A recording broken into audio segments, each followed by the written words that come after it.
കോഴിക്കോട് വടകരയിൽ railway signal cable മുറിച്ച സംഭവത്തിൽ 2 അസം സ്വദേശികളെ RPF പിടികൂടി. വടകര പൂവാടൻ ഗേറ്റിന് സമീപത്തെ സിഗ്നൽ കേബിളുകളാണ് പ്രതികൾ മുറിച്ചുമാറ്റിയത്.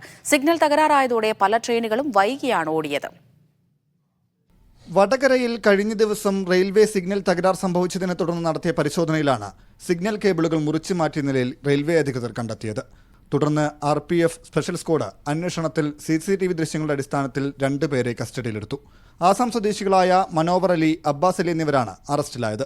മോഷ്ടിച്ച് കടത്താനാണ് കേബിളുകൾ മുറിച്ചതെന്നാണ് പ്രതികളുടെ മൊഴി. മുറിച്ചു മാറ്റിയ കേബിളുകൾ രാത്രിയിൽ കടത്താനായിരുന്നു പ്രതികൾ ലക്ഷ്യമിട്ടത്. അതേസമയം സിഗ്നൽ ലഭിക്കാതായതോടെ ഷൊർണൂർ ഭാഗത്തേക്കും മംഗലാപുരം ഭാഗത്തേക്കും പോകേണ്ട ട്രെയിനുകൾ പല സ്റ്റേഷനുകളിലും നിർത്തിയിട്ടതിനാൽ വൈകിയാണ് ഓടിയത്.